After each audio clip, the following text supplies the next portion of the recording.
పూర్తి వివరాలు చూసే ముందు మా ఛానల్ ని సబ్స్క్రైబ్ చేయడం మర్చిపోకండి. శ్రీ పరిహారం ప్రేక్షకులకు నమస్కారాలు. మీరు గుప్త నిధుల గురించి తప్పకుండా తెలుసుకోండి. గుప్త నిధులు అంటే రహస్య నిధులు అన్నట్టు. గుప్తము అంటే రహస్యం. నిధుల గురించి మీరు పూర్తిగా తెలుసుకోండి. అసలు నిధులకు చాలామంది లంకె బిందెలు నిధుల గురించి వెతుకుతూ ఉంటారు. కానీ ఈ నిధులు ఉన్నాయనే సంకేతాలు తెలుపుతుంటాయి. అవి ఎలాగనేది ఈ వీడియో పూర్తిగా చూడండి. సబ్స్క్రైబ్ మరియు బెల్ బటన్ నొక్కండి. అంటే భూమి లోపల పాతిపెట్టిన పురాతనమైనటువంటి సంపదనే నిధులు అన్నారు. మనకు శ్రీ మహాలక్ష్మి అనుగ్రహం ఉంటే నిధులు అనేవి ఎలా లభిస్తాయంటే, పురాణాలలో శాస్త్రాల్లో ఏం చెప్పారంటే, లక్ష్మీదేవి ఎవరికి సిద్ధిస్తుంది, లక్ష్మీదేవి నిధులు ఎవరికి ప్రాప్తం ఉంటుంది అనేది శాస్త్రంలో చెప్పడం జరిగింది. అందులో నిధుల గురించి లక్ష్మీదేవి ఎవరికి ప్రాప్తం ఉందో ప్రాప్తమైనటువంటి నిధి ద్వారా వీరు ఎలా అభివృద్ధి చెందుతారనేది ఇప్పుడు మీరు పూర్తిగా చూడండి. మహాలక్ష్మి అనుగ్రహం ఉన్నట్లయితే మనకు చాలా ప్రత్యేకమైనటువంటి నిధులు లభిస్తాయి. అవి ఏమి ఆ ప్రత్యేకమైన నిధులు అంటే, పురాణాల్లో శాస్త్రాల్లో మహాలక్ష్మి నిధుల గురించి చెప్పడం జరిగింది. అందులో పద్మనిధి ఒకటి, రెండవది మహాపద్మనిధి, ఇక మూడవది శంఖనిధి, నీలనిధి, తర్వాత నందకనిధి, మూలనిధి, కచ్చప నిధి, ఇలా రకరకాలైనటువంటి నిధులు మహాలక్ష్మి అమ్మవారివి నిధులు ఎవరికి ప్రాప్తిస్తాయనేది శాస్త్రంలో చాలా క్లియర్గా చెప్పారు. ఇక మహాలక్ష్మి అనుగ్రహం ఎవరికి ఉంటుందో ఈ నిధులు లభించడం ద్వారా వారు అష్ట ఐశ్వర్యాలతో పూర్తిగా తులతూగుతూ అభివృద్ధి చెందుతారు. అంటే మహాలక్ష్మి అనుగ్రహంతో వీరికి నేను చెప్పినటువంటి ఈ నిధులు సంతృప్తించాయంటే వారి మంచి అభివృద్ధిలోకి రావడం జరుగుతుంది. ఇక మొదటిది పద్మనిధి ఎవరికైనా లభించినట్లయితే వీరికి 7 తరాల వరకు పూర్తిగా లక్ష్మితో మీరు అభివృద్ధిలోకి వెళ్ళడం జరుగుతుంది. అంటే పద్మనిధి దొరకడం ద్వారా 7 తరాల వరకు వీరికి అష్ట ఐశ్వర్యాలు ఉండడం జరుగుతుంది. నగల వ్యాపారం, బంగారం వ్యాపారం చేసి వీరు అమితమైనటువంటి డబ్బు సంపాదించడం జరుగుతుంది. పద్మనిధి లభించినట్లయితే వీరికి 7 తరాల వరకు ధనానికి ఎలాంటి లోటు లేకుండా చాలా సుఖవంతంగా ఎంతో అభివృద్ధిలోకి రావడం జరుగుతుంది. వీరు బంగారం వెండి వ్యాపారం చేయడం ద్వారా కోటీశ్వర్లు అవుతారు. ఈ బంగారం వెండి వ్యాపారాల్లో వీరికి అమితమైనటువంటి లాభాలు రావడం, విపరీతంగా ఆర్జించడం, 7 తరాల వారికి వీరికి ఇదే వృత్తిలో కొనసాగుతూ అద్భుతమైనటువంటి లక్ష్మి వీరికి సంతృప్తించడం జరుగుతుంది. ఇక తర్వాత మహాపద్మనిధి శ్రీ మహాలక్ష్మి అనుగ్రహంతో ఎవరికైనా లభించినట్లయితే వీరికి 5 తరాల వరకు ఎలాంటి లోటు లేకుండా అష్ట ఐశ్వర్యాలతో తులతూగుతారు. అలాగే వీరు డైమండ్స్ కానీ వజ్ర వ్యాపారంలో బాగా రాణిస్తారు. దానివల్ల విపరీతమైనటువంటి డబ్బును లక్ష్మిని ఆర్జించడం జరుగుతుంది. వీరికి 5 తరాల వరకు అద్భుతమైనటువంటి లక్ష్మీ యోగం ఉన్నది. తర్వాత మూడవది మకర నిధి, అంటే మహాలక్ష్మి అమ్మవారి అనుగ్రహంతో మకర నిధి ఎవరికైతే లభిస్తుందో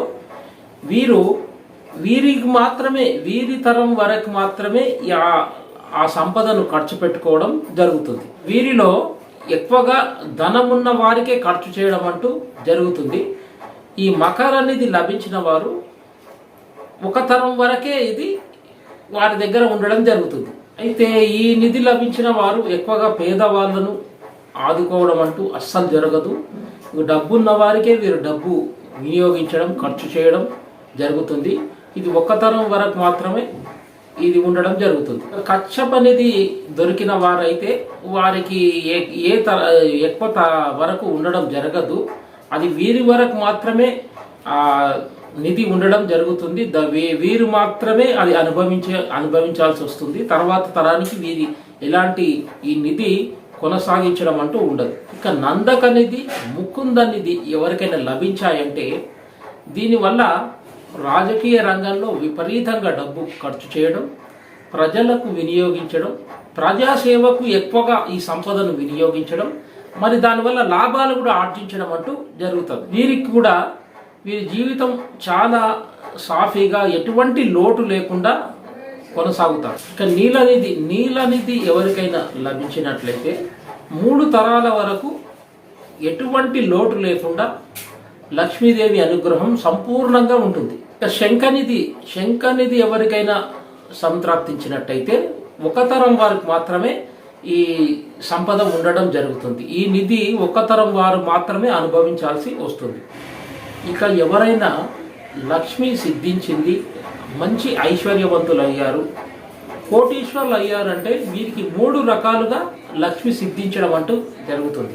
మొట్టమొదటిది వీరికి అదృష్టం బాగా కలిసొచ్చి కోటీశ్వరులు కావడం. ఇక రెండవది సాధు జనసేవ చేసి బాగా డబ్బులు ఆర్జించడం. అంటే సాధు జనసేవ అంటే సాధువులకు కానీ, మఠాధిపతులకు కానీ, జనానికి కానీ స్వకార్యాలు చేయడం ద్వారా కూడా వీరికి డబ్బు తిరిగి రావడం జరుగుతుంది. అలా కూడా వీరు లక్ష్మి సిద్ధించడం అంటూ జరుగుతుంది. ఇక మూడవది స్వయం కృషి, అంటే వీరు అంచెలంచెలుగా ఎదుగుతూ కోటీశ్వరులు అవ్వడం, లక్ష్మిని సిద్ధించుకోవడం అంటూ జరుగుతుంది. ఈ 3 రకాలుగా వీరికి అదృష్టం అనేది, లక్ష్మి అనేది సిద్ధించడం జరుగుతుంది. ఎవరికి ఏ రూపంలో అయినా ఐశ్వర్యవంతులైనా, అంటే వృత్తి ఉద్యోగాల్లో కోట్లు గడించినా, వేరే ఏ ఉద్యోగంలో కానీ ఏ వ్యాపారంలో కానీ కోట్లు గడించినా కూడా ఈ లక్ష్మి అనుగ్రహం ఉంది అంటే ఈ రకంగా డబ్బు ఆర్జించిన, అంటే లక్ష్మి అనుగ్రహం ఉండడం ద్వారానే వీరికి ఈ రకంగా డబ్బు ఆర్జన, లక్ష్మి సిద్ధించిందని అర్థం. అంటే లక్ష్మీదేవి అనుగ్రహం ఉండడంతో మాత్రమే వీళ్ళు ఇంత అంచెలంచెలుగా ఎదిగి కోటీశ్వరుడుగా కావడం, ఎన్నో రకాలైనటువంటి వ్యాపారాల్లో, ఉద్యోగాల్లో సంపాదించి ఒక గొప్ప స్థాయికి వెళ్ళారు, డబ్బులు బాగా ఆర్జించారంటే లక్ష్మీదేవి అనుగ్రహం ఉంటేనే వారికి వివిధ రకాలుగా లక్ష్మి సిద్ధించింది అని అర్థం. అంటే లక్ష్మి అనుగ్రహం ఉంటేనే నిధి రూపకంగా ఈ డబ్బు సంపద రావడం జరుగుతుంది. ఇది తరతరాలుగా వీరికి 2, 3, 7 తరాల వరకు కూడా ఈ లక్ష్మి సిద్ధి అనేది జరుగుతుంది. గుప్త నిధులు సహజంగా దేవాలయాల కింద అమర్చబడి ఉంటాయి. ప్రాచీన కాలంలో, పూర్వకాలంలో బంగారం, వెండి, పంచలోహాలు కలిసినటువంటి అమూల్యమైనటువంటి వస్తువులు, ఖరీదైనటువంటి వస్తువులు, వజ్ర వైఢూర్యాలు ఇవన్నీ ఒక భూమిలో ఉంచి ఒక బండరాయిని ఏర్పాటు చేసి ఆ బండరాయి పైన మూల విరాట్టును ప్రతిష్ఠించి దేవాలయాలు నిర్మించేవారు. అంటే గుప్త నిధులు అంటే అలా ఉంటాయి. అంటే ఈ సంపద, ఈ గుప్త నిధులు ఏర్పాటు చేయడం దాని ఉద్దేశం ఏంటంటే ఆ నిధుల ద్వారా ఆ దేవాలయ అభివృద్ధి, దేవాలయానికి కావలసినటువంటి ఖర్చులకు గాను, దేవాలయంపై బ్రతుకుతున్న వారికి మరియు ఇతర ఆర్థిక పరమైనటువంటి చిక్కులు రాకుండా ఉండడానికి, దేవాలయ అభివృద్ధికి మరియు అన్నదానానికి, ధూపదీప నైవేద్యాలకు ఉపయోగం పడాలని చెప్పేసి ఈ గుప్త నిధులు దాచిపెట్టడం జరుగుతుంది. కొండపైన దేవాలయాలు నిర్మించడం, కొండ కింద గుప్త నిధులు ఉంచడం, అది కూడా భగవంతునికి దేవాలయ నిర్మాణానికి, దేవాలయ అభివృద్ధికి, దేవునికి సంబంధించినటువంటి ధూపదీప నైవేద్యాలకు, అన్నదానాలకు ఉపయోగపడాలని గుప్త నిధులు పూర్వీకులు అలా ఏర్పాటు చేయడం జరిగింది. కేరళలోని అనంత పద్మనాభ స్వామి గురించి మీ అందరికీ తెలుసు. చాలా రకాలైనటువంటి నిధులు బయటపడడం జరిగింది. అనంత పద్మస్వామి నిధులన్నీ తీసిన ఒక్క ద్వారం మాత్రం ఇప్పటికీ తెరవలేకపోతున్నారు. కారణం ఎందుకంటే దానికి నాగప్రతిష్ఠతో బంధన చేయబడింది. ఆ ఆ గదిని నాగ ప్రతిష్ఠ చేసి శక్తివంతమైనటువంటి యంత్రాలతో, బీజ మంత్రాలతో దాన్ని పూర్తిగా బంధన చేయడం జరిగింది. అంటే ఆ గది ఎవరు తెరిచినా కూడా వారు జీవించరు. అంటే ఆ గది ఎవరైతే తెరవాలని ప్రయత్నం చేస్తారో వారు చనిపోవడం జరుగుతుంది. కాబట్టి దాన్ని ఆ ప్రభుత్వమే దాన్ని వదిలేయడం జరిగింది. ఎందుకంటే నాగబంధం దానికి ఉన్నటువంటి శక్తివంతమైనటువంటి మంత్ర తంత్ర యంత్రాలతో దాన్ని బంధించారు. అది ఎవరు కూడా ఇంతవరకు ప్రయత్నం చేయలేదు. చేసినట్లయితే వెంబడే వారికి చావు మాత్రం తప్పకుండా కలుగుతుంది. అందుకే ఆ భయంతో ఎవరు ద్వారం దగ్గరికి వెళ్ళడం లేదు. ఎప్పుడైనా కూడా భూమి లోపల అపురూపమైనటువంటి విలువ కట్టలేని సంపద ఉన్నట్లయితే బంగారము, పంచలోహాలు, వెండి, వజ్ర వైఢూర్యాలు, నవరత్న ఖచ్చితమైనటువంటి ఎన్నో రకాలైనటువంటి అమూల్య సంపద ఉన్నప్పుడు భూమిలో అవి వాళ్ళ పూర్వీకులు లోపల దాచిపెట్టడం జరిగింది. అయితే దానికి అది పెట్టడం ద్వారా దానికి మాత్రం చాలా రకాలైనటువంటి ఈ గుప్త నిధులకు కొన్ని శక్తులు కాపలాగా ఉండడం జరుగుతుంది. భూమి లోపల ఉన్నటువంటి ఈ అపురూప సంపదకు శక్తివంతమైనటువంటి శక్తులు దానికి కాపలాగా ఉండి జాగ్రత్త పరుస్తూ ఉంటాయి. అంటే స్త్రీ దేవతా శక్తులు ఉండడం జరుగుతుంది. అంత ఆషామాషి కాదండి. గుప్త నిధులకు అవిటి కాపలాగా ఉంటూ అవిటి కాపాడుతూ వస్తుంటాయి. ఇక వీటిని ఈ శక్తులను యక్షిణీ దేవతలు అంటారు. అంటే ఆ యక్షిణీ దేవతలు ఆ నిధులను, అపురూప సంపదలను కాపాడుతూ వస్తూ ఉంటాయి. ఈ యక్షిణీ దేవతలను కొందరు బ్రహ్మ రాక్షసులు బ్రహ్మ రాక్షసులు అని పిలుస్తుంటారు. ఇవి వాటి కాపలాగా ఉంటూ ఎవరైనా తీసుకోవడానికి ప్రయత్నించినట్లయితే భయంకరమైనటువంటి చావులతో చనిపోవడం, లేదా పిచ్చివాళ్ళుగా మారిపోవడం, విపరీతమైనటువంటి భయంకరమైనటువంటి స్థితిలోకి వారు వెళ్ళిపోవడం జరుగుతుంది. ఈ యక్షిణీ దేవతల అనుగ్రహం లేకుండా, వాటి అనుమతి లేకుండా ఈ సంపదను తీసుకోవాలని ఎవరైనా ప్రయత్నం చేసినట్లయితే తీవ్రమైనటువంటి విపత్కర పరిస్థితులు ఎదురు కావడమే కాకుండా ప్రాణాలే పోవడం, పిచ్చివాళ్ళుగా మారిపోవడం, చాలా నానా రకాలైనటువంటి బాధలు పెట్టి అవి వాటిని కాపాడుతూ ఉంటాయి ఈ యక్షిణీ దేవతలు. మా ఇంట్లో గజ్జల చప్పుడు రావడం జరుగుతుంది.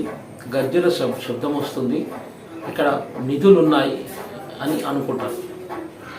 గజ్జల చప్పుడు ఎక్కడైతే ఉందో అక్కడ నిధులు ఉన్నాయని చాలా మంది అంటూ ఉంటారు. ఇక్కడ గజ్జల చప్పుడు వస్తుంది, దీని కింద నిధి ఉంది, బంగారం ఉంది, లంకె బిందెలు ఉన్నాయని అనుకుంటారు. అంటే ఈ గజ్జల చప్పుడు ఎందుకు వస్తుంది అనేది మీరు గుప్త నిధులు ఎక్కడ ఉంటాయో అక్కడ గజ్జల శబ్దం అనేది వినిపించదు. ఇది మీరు గుర్తుంచుకోండి. ఇక గుప్త నిధులకు కాపలాగా ఉంటారని చెప్పాను కదా. యక్షిణీ దేవతలు అంటే స్త్రీ దేవతా శక్తులు. వీరు ఎక్కడైతే గుప్త నిధులు ఉంటాయో అక్కడ సంచరిస్తూ ఉంటారు. ఎందుకంటే ఇది మానవ మాతృలకు తెలియవు, ఆకారాలు కనిపించవు. ఒక కీచురాళ్ళు మాత్రమే ఆకారాలు చూడడం జరుగుతుంది. అంటే ఈ యక్షిణీ దేవతలు ఈ బ్రహ్మ రాక్షసులు అని అంటారు, బ్రహ్మ పిచాచాలని కూడా అంటారు. వాళ్ళే యక్షిణీ దేవతలు. ఎక్కడైతే గుప్త నిధులు ఉన్నాయో వారి సంచారం జరుగుతూ ఉంటుంది. అయితే ఈ కీచురాళ్ళు, ఈ కీటకాలు ఈ యక్షిణీ దేవతలను చూసి భయంతో ఒక రకమైనటువంటి శబ్దాన్ని చేయడం జరుగుతుంది. ఆ యక్షిణీ దేవతలను చూసిన ఈ కీటకాలు ఒక రకమైన ఆర్తనాదంతో, భయంతో ఒక ఆర్తనాదం చేస్తాయి. ఆ అరుపులు లక్ష్మీదేవి నడకకు సంబంధించినటువంటి గజ్జల సవ్వడిగా అది వినిపిస్తుంది. మనం ఇలా గజ్జల సప్పుడు వినిపించడం అంటే గజ్జలు కాదు, అది కీచురాలు చేసే శబ్దాలు. యక్షిణీ దేవతలను చూసి భయంతో అవి చేసే ఆర్తనాదాలు మనము అవి గజ్జల సవ్వడిగా వినిపించి నిధి నిక్షేపాలు ఉన్నాయేమో అని ఆలోచిస్తుంటాం. మీకు దీన్ని బట్టి అర్థమైంది, లక్ష్మీదేవి గర్జన సవ్వడి అక్కడ ఉండదు. యక్షిణీ దేవతల సంచారాన్ని చూసి కీచురాలు భయముతో ఆర్తనాదాన్ని చేసే ఒక రకమైనటువంటి ఆర్తనాదమే గర్జన సవ్వడిగా వినిపిస్తుంది. కాబట్టి గర్జన సవ్వడి ఉంటే గుప్త నిధులు ఉంటాయనేది పచ్చి అబద్ధం. ఆ శబ్దం వినడానికి లక్ష్మీదేవి గర్జన సవ్వడిగా ఉంటుంది. కాబట్టి మీరు ఏదో ఉందని చెప్పేసి మీరు ఎప్పుడు దాన్ని వేరే ఆ అనుమానంతో వేరే కోణంలో ఆలోచించకూడదు. సర్వజన సుఖనో భవంతు.